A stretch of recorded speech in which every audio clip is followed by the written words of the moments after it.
Don't you love it when things are both easier and more affordable? Like when the rain washes your car for you. Or like when you save up to 10% by bundling your renters and auto insurance with USAA. Bundle with USAA and start saving. Get a quote today. This episode is brought to you by Indeed. When your computer breaks, you don't wait for it to magically start working again.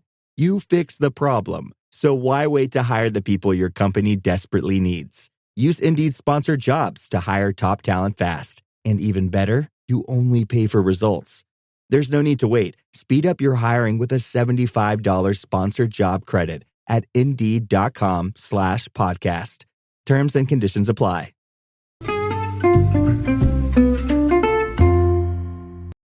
Hi, everybody, and welcome to the Dr. Psych Mom Show.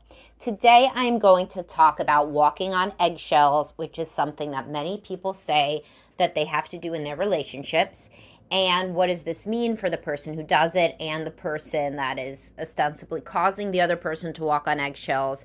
And a deeper dive, obviously, into where you originally saw this dynamic, what to do about it, etc. First, though, I will tell you to subscribe. My most recent subscriber episode was vibrators. Are they contributing to distance in your sexual relationship? So obviously, what's good for the goose is good for the gander. I talk a lot about how porn is bad for your sex life and your marriage overall. And a lot of other things are too. Basically, things that mean that you don't have to be as close or as vulnerable with your partner, and that you don't have to teach them what you like because you have this other external thing that kind of takes that problem away short term. And then, of course, can create distance long term. So for that and many, many hundreds now of other subscriber episodes for only $8.99 a month, please do click on the link in the description and subscribe.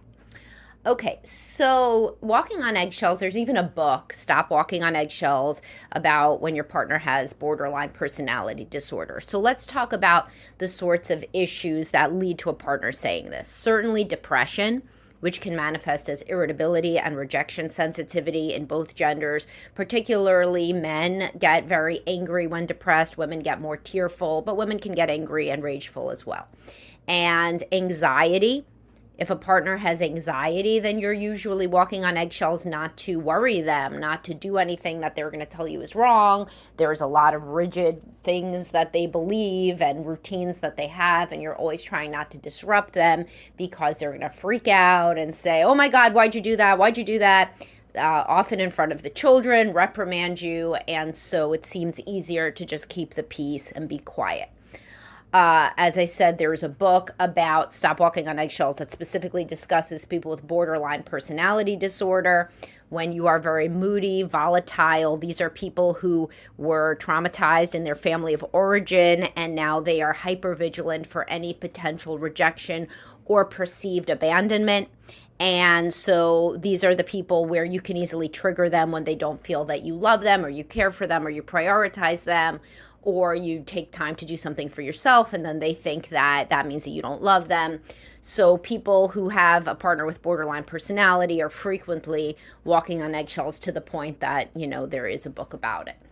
I do not like that book as much as others, by the way, because when it talks about it, it doesn't talk anything at all about why you would choose and stay with a person with borderline personality. So like a whole part of the equation is just like almost like randomly, you've been assigned a spouse with BPD, now what? But that's not the reality. So you can read the book. It has some practical tips if you're in that situation, but also there's I Hate You, Don't Leave Me, and that is a much deeper look into the origin of it. And then, of course, there's all the DBT stuff by Marsha Linehan. And, of course, you should be in couples counseling if you believe that your partner has borderline personality. And I have a whole site on drpsychmom.com, my site with all my writing. You just go to the borderline personality disorder category. I have lots on it. Okay, anyway, that was just a little aside for anybody who wanted that. But point being, if your partner is sensitive and difficult, and everybody knows what that is. It's a very responsive, easily angered person, easily hurt, then you can often feel like you're walking on eggshells. But why? Why would you be drawn to this dynamic? And this dynamic starts early on. It's never like the person is so chill, they're so laid back, my God, what a calm person. And then all of a sudden, whoopsie-doo, like one day, like they just get anxious. It doesn't even happen with postpartum.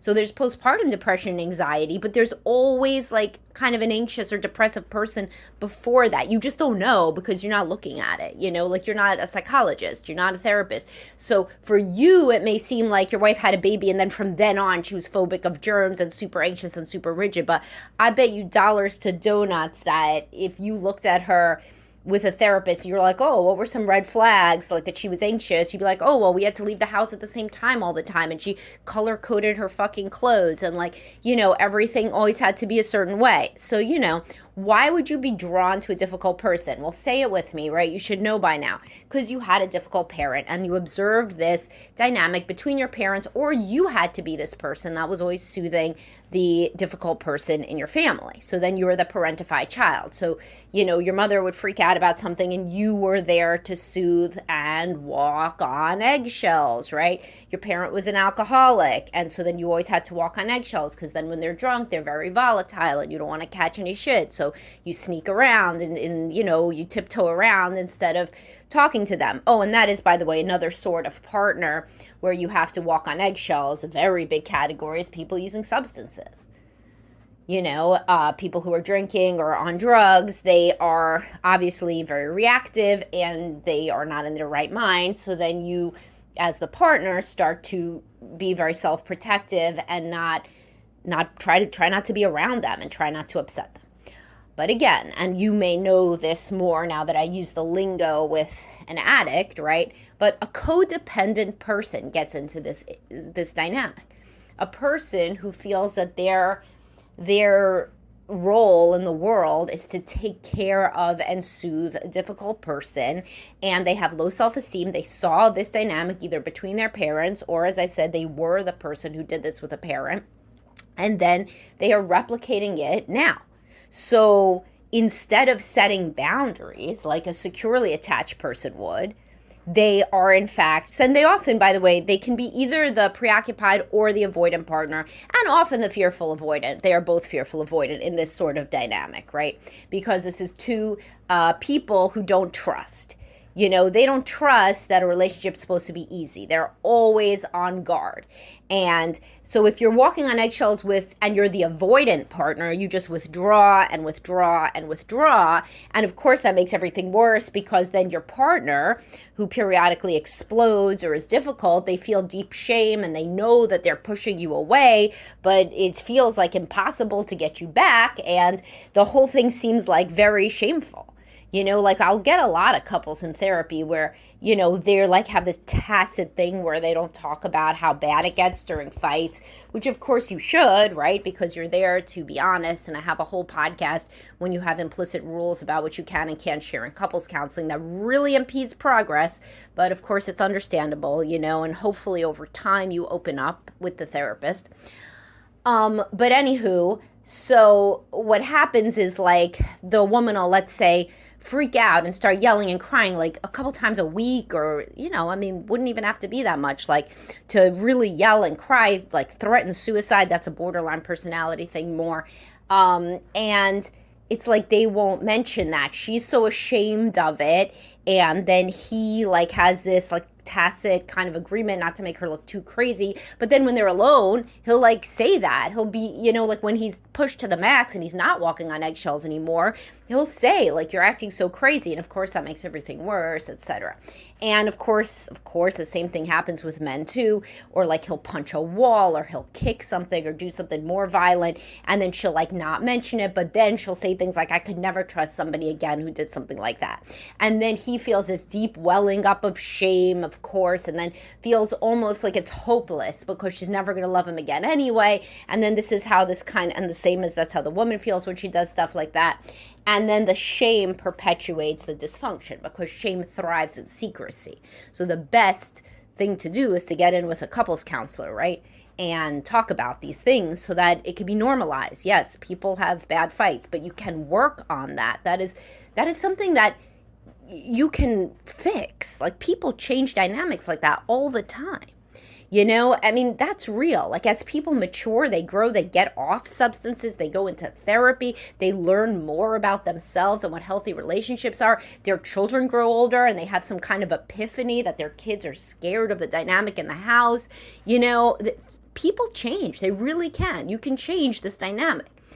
So the worst thing to do is, of course, to continue walking on eggshells, right? Because while short term, that makes you feel like you're avoiding conflict, long term, the children are just seeing one parent is the villain and the other parent is the martyr, and like this whole thing. And it's just so black and white and caricatured. And it isn't really fair, honestly, for the child to not be able to have a full relationship with each parent. Now, of course, that's not the fault of like the person who's walking on eggshells, but that person needs to say, you know, we need to change things here. We need to change up this whole dynamic because this dynamic is no longer working for our family. The kids do not feel like our home is a safe place, and neither do I, and we need to get into therapy. We need to do something about this. And often, you know, that is what changes things. When the person who's walking on eggshells finally says, I'm not going to walk on eggshells anymore, then that could be a huge, huge change. And in fact, men who are alcoholics, research that I looked up for something else years ago shows that often having a partner give an ultimatum is what they credit with them transforming, because they knew that they just couldn't do it anymore. This happens also with parents with adult children who become estranged. That's when the parent will finally come into therapy, because they're like, oh my God, I'm never going to get to see my grandkids. So like when the stakes are very high, then somebody can be pushed in directions that previously felt very, very hard. So yes, therapy is pretty much the way to go. Like all the time I'm like, oh, well, therapy's not for everybody, and I have a podcast, therapy's not for everyone, right? But like there are certain situations where you just need a third party to come in and be like, okay, here's what this dynamic is. Here's what each person can do to work on it. Because remember, the person who is, quote, acting crazy or difficult, they don't mean to. They just feel like this is what they saw growing up, by the way, always. And they feel so ashamed, so helpless, so out of control. It's like in for a penny, in for a pound. You know, you start yelling, the other person fully retreats, the whole family's acting like you're crazy. So then why not? You know, why not give them a show? You know, especially somebody who's drinking. And then it just turns into this horrible dance where like this one person is, you know, parading around being, quote, crazy, and the other person is like, you know, not in front of the children. I can't believe you always do this, and doing their whole big tragic martyr routine. And this whole thing is like this Shakespearean tragedy for the children. And, you know, you're ensuring that the kids are going to end up in the same kind of crazy dynamic. And the only way to stop it is to actually stop it and to show them a different sort of dynamic where you have discussed, what do we do when we get upset? Here's alternate strategies. Can one person come forward? Does the other person commit to never, for example, doing anything violent? And, you know, that is, you know, and I'm not talking about situations where you really feel unsafe, where somebody's hurting you. Then get out, like immediately get out, call 911, do what you got to do, right? But I'm talking about these other situations where somebody like, you know, kicks something, or somebody shouts, or, you know, somebody curses, these sorts of things. And these are more common than you realize it. If they're in your relationship, then you definitely know that. But these things people are actually scared to tell couples counselors about, and you can't be, you know, because you got to work on them. And you can work on them in individual therapy. So if you're like, yeah, you know what, I really do have an anger problem, I should work on that in individual therapy. Yeah, 100%, you know, like that is for sure. There is no perfect way that your spouse should have to act so that you do not curse, you know. That's not a reality. That's a you thing, and you have to decide to change that for yourself. also couples counseling can help in changing the dynamic and like educating the partners in different ways that they could respond, what this is doing to the kids, what you should be modeling, and understanding each other. Where did this come from in both of your families? The desire to enable and caretake, and the desire, not the desire, but the template of being a difficult person. And then you can, not be blaming each other, but see that both of you are kind of caught in this dance of the transmission of intergenerational trauma. And when you see that, it's a lot easier to come together and decide to break that cycle for the sake of the children. All right, I hope you guys enjoyed this and found it useful. As always, if you do need a therapist or a coach, reach out to us at Best Life Behavioral Health. We just hired somebody else. We're going to probably have hired some other people by the time you've heard this. We work in all states, especially doing coaching, and many states doing therapy. And I still see some people as well, so you can always reach out for me directly and tell me about your situation, Samantha@drpsychmom.com. All right, I will talk to everybody soon. Remember to subscribe.